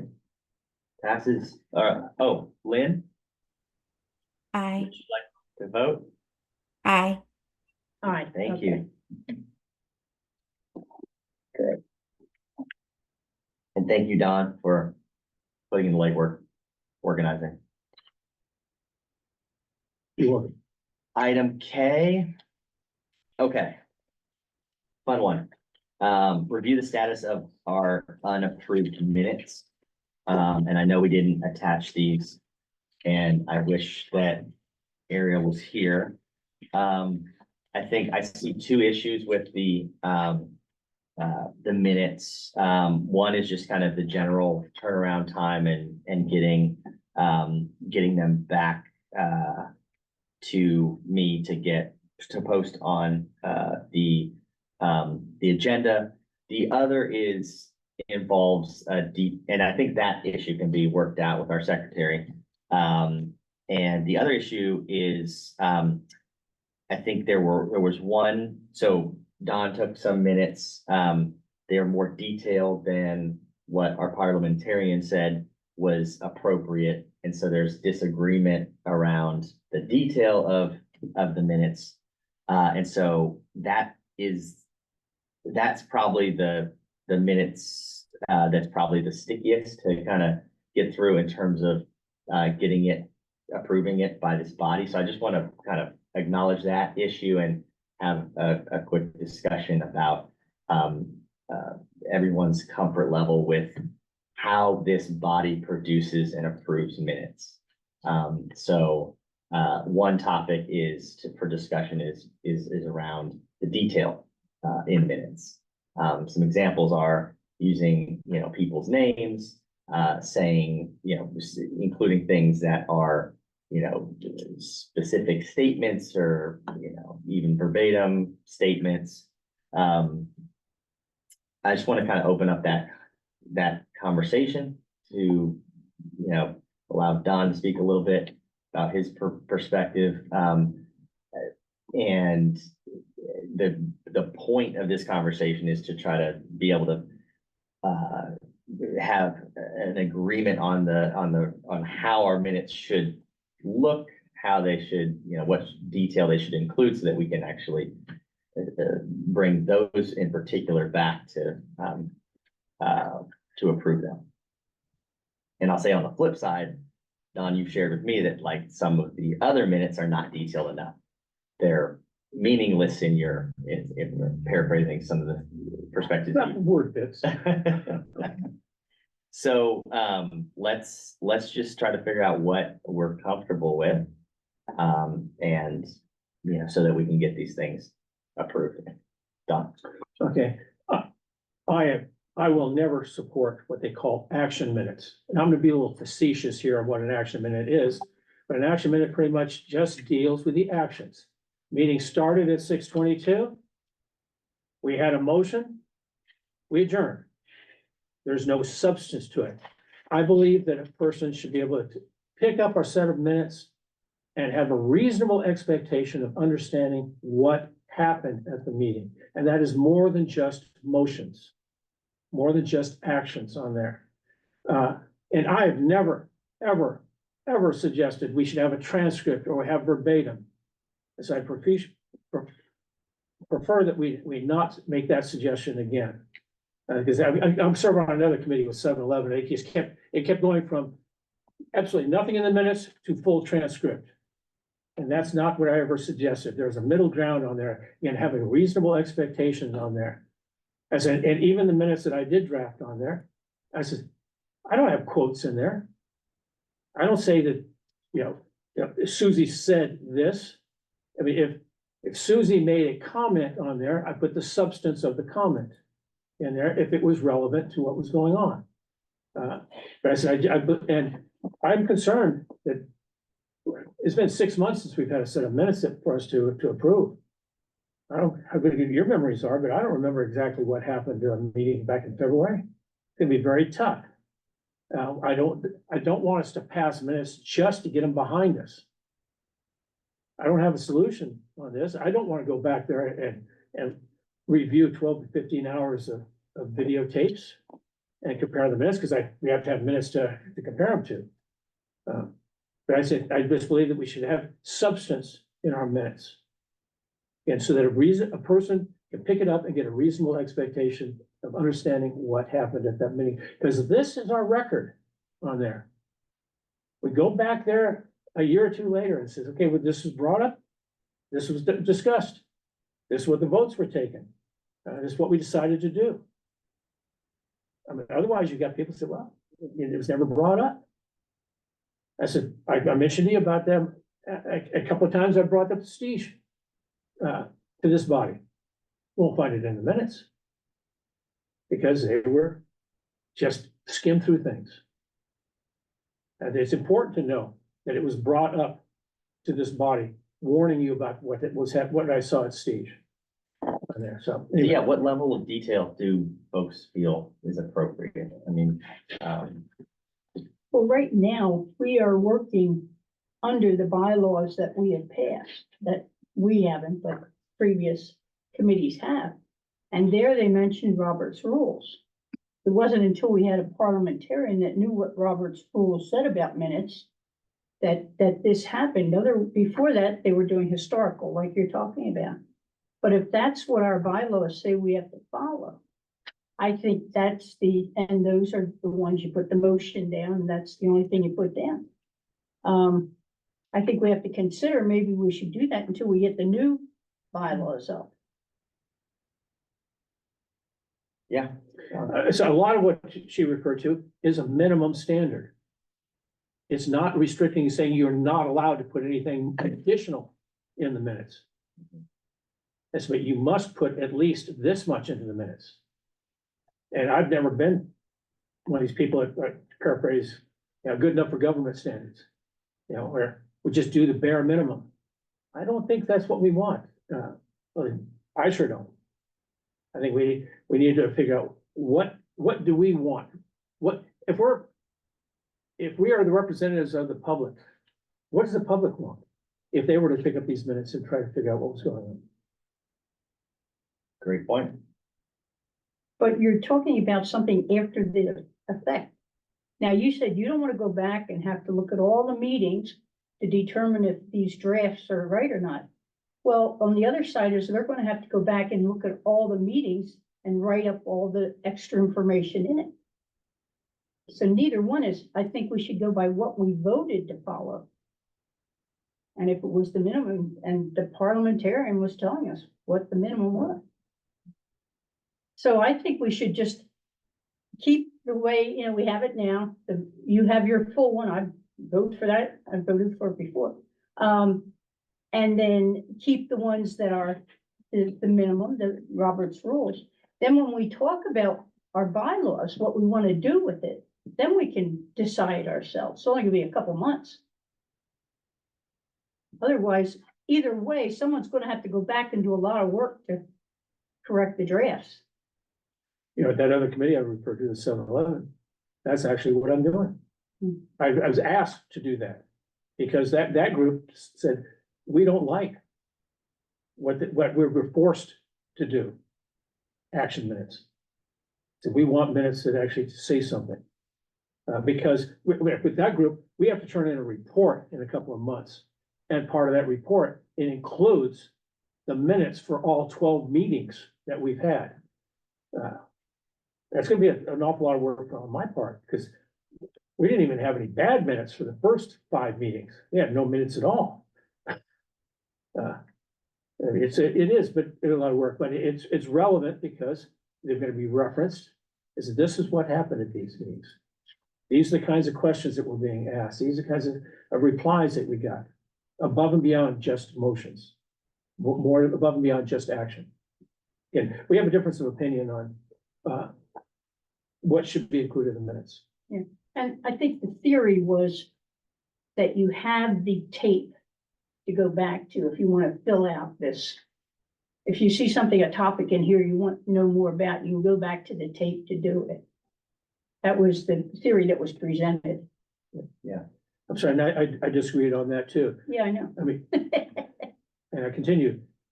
If I can read a set of minutes in 3 minutes, as opposed to watching a 2.5 hour video? Really, is that where I want to spend my time? Maybe it's so much more efficient to have, essentially, you're summarizing what was on the video. And those videos you talked about, they've been known to disappear too. Mhm. Okay, But, sorry, but like I went over and I watched the meetings that I wasn't at. I took my agenda, I saw what's in the agenda. I see if there's something, that I don't understand or I think it should be filled out. And you can pretty quickly get to it on the tape. You don't have to watch the whole thing for 2 hours to do it. If you want to fill out the information that's in the minutes.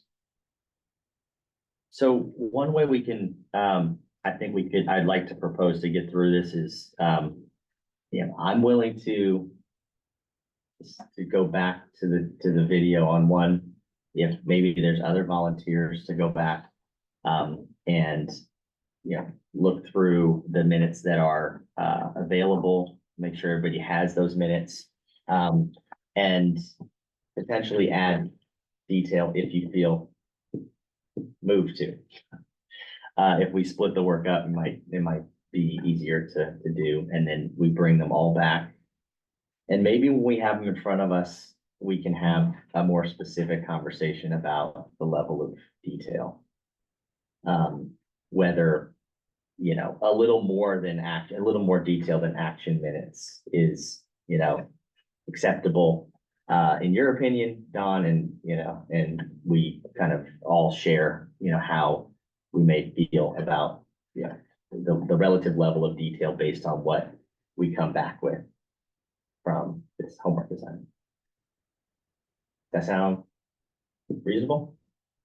No. No.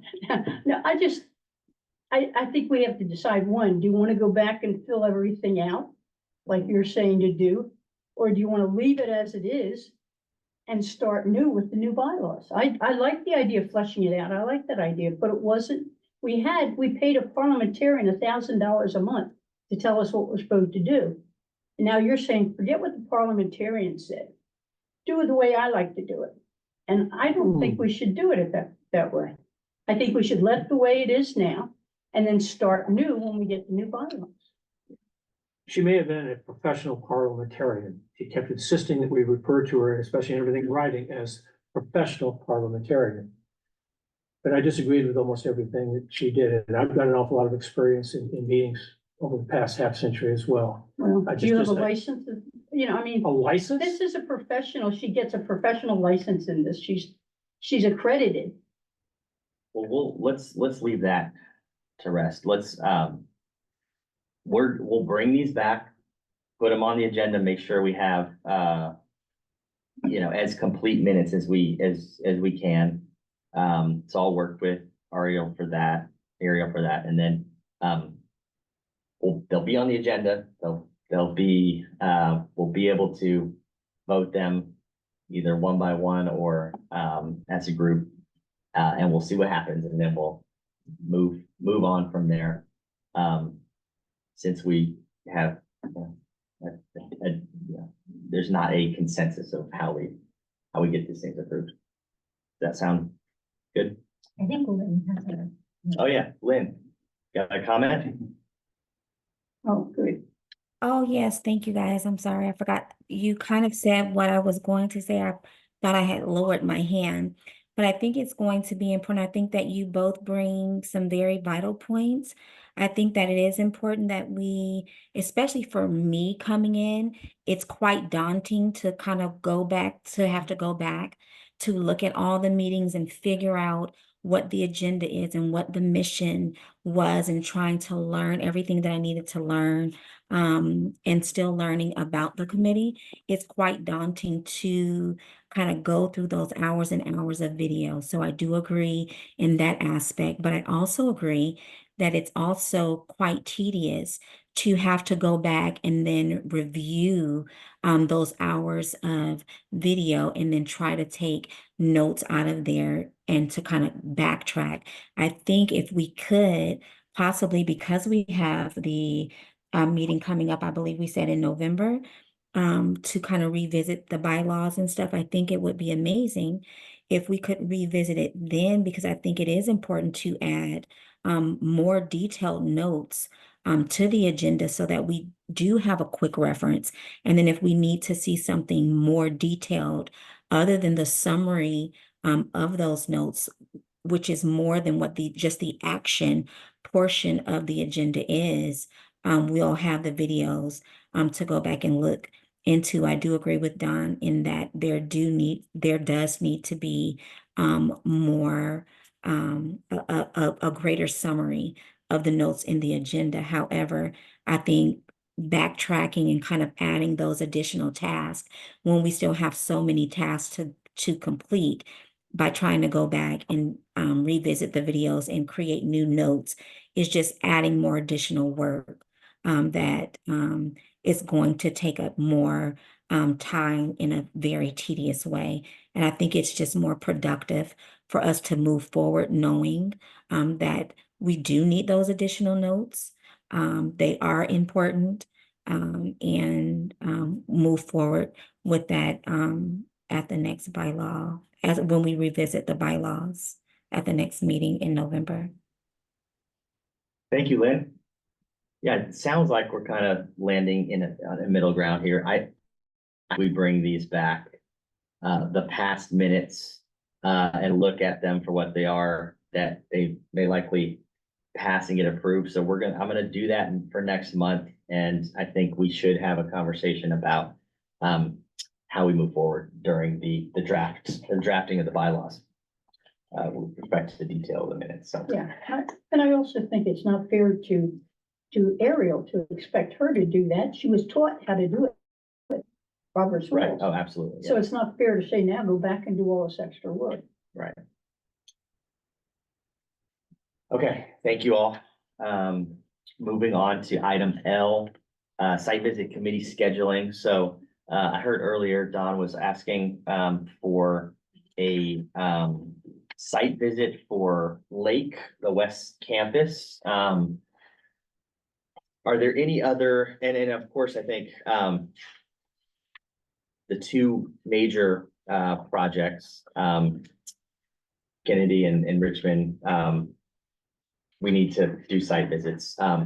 The approach that I was thinking was a good idea, because I think it's really going to be hard for all of us to join the same site visit, schedule wise, is that we schedule at least one site visit based on each of our individual schedules, so that we can ensure that a site visit is tailored to your own schedule, so that everybody can go on a site visit. I think that even if one member goes, even though it's a lot of legwork from the staff, it's worth it.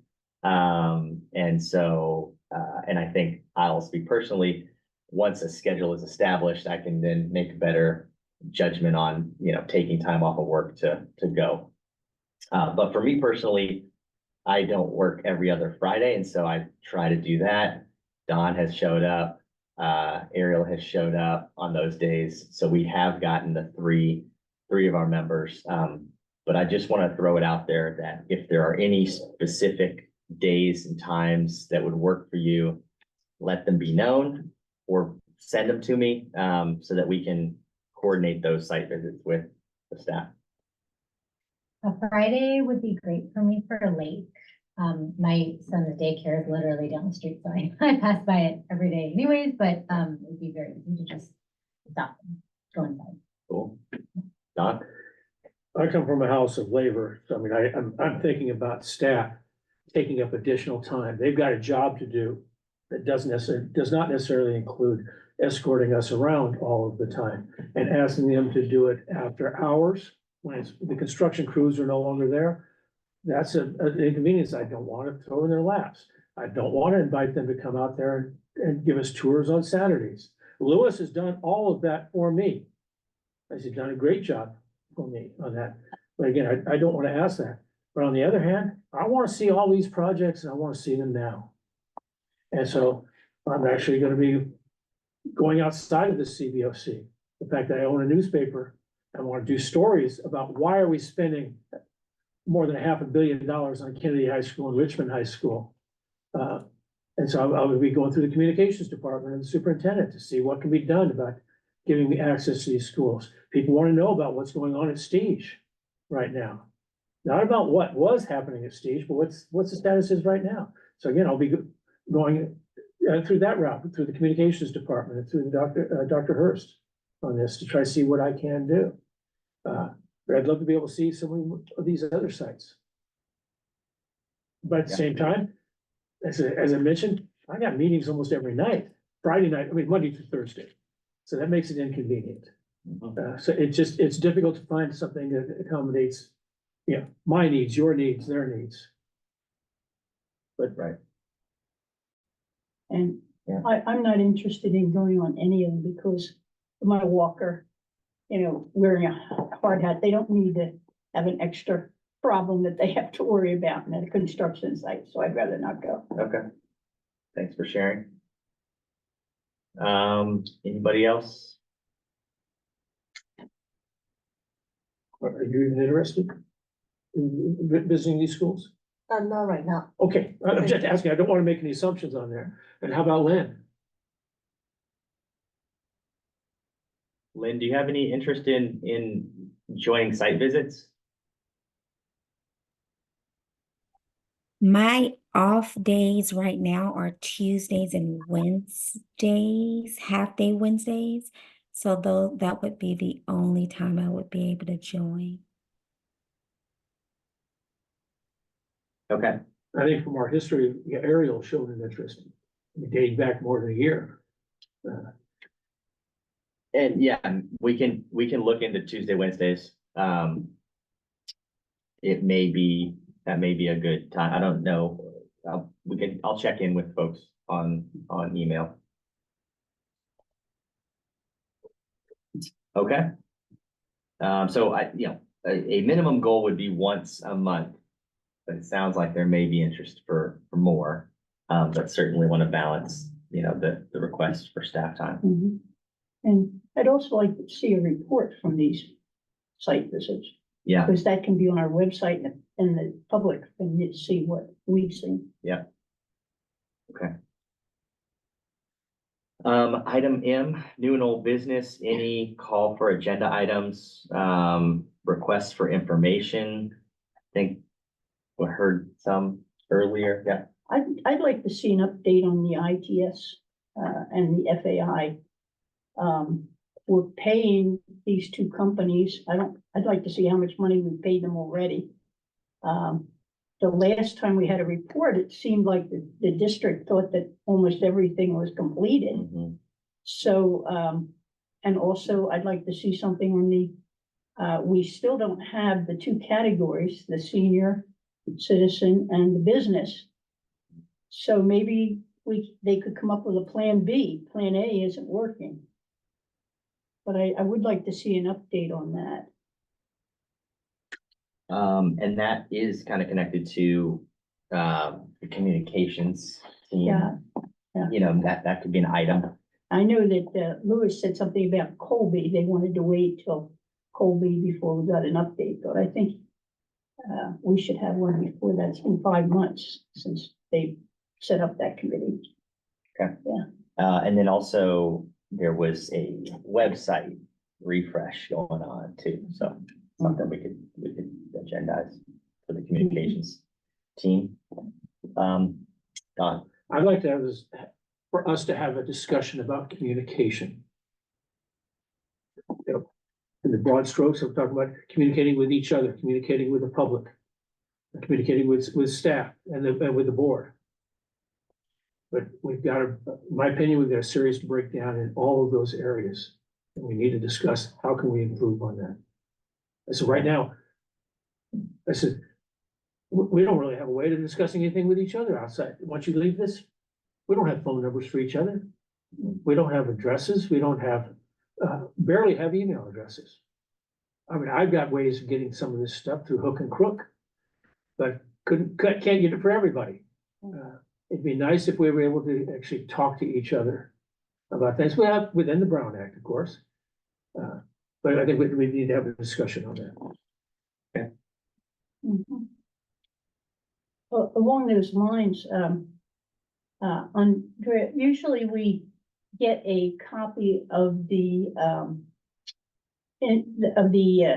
interview materials. Just a resume or something, so you know what the background is of the people. And I used to try to get those out to people. I haven't seen one. Is there any rule against not giving Andreas out to us? It was given out to us. Hmm? Yeah, It was given out to us. Oh, when?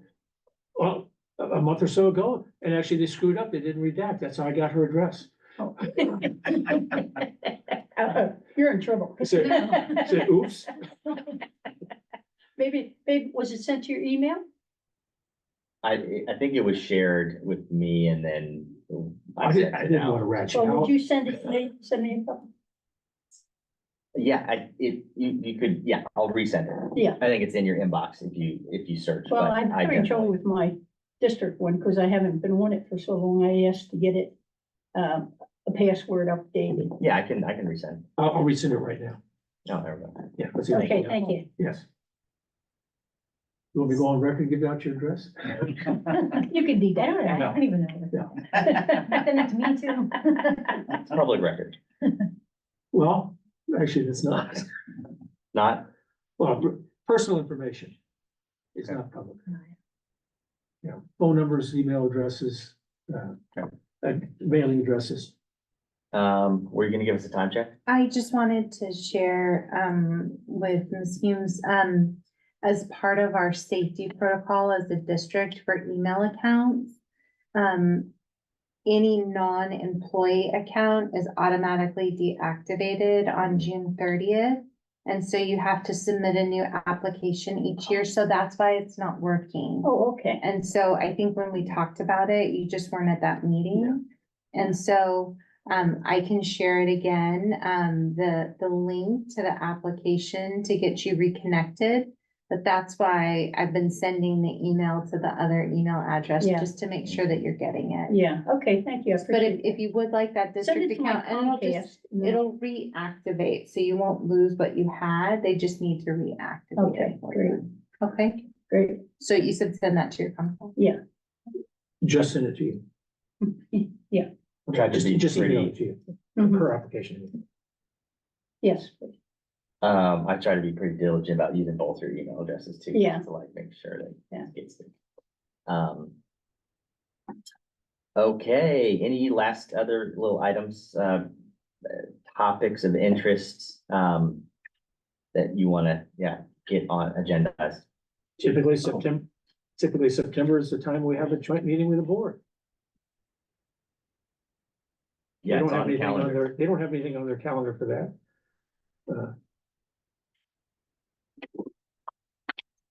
I have a, Is President Smith Bold still on the call?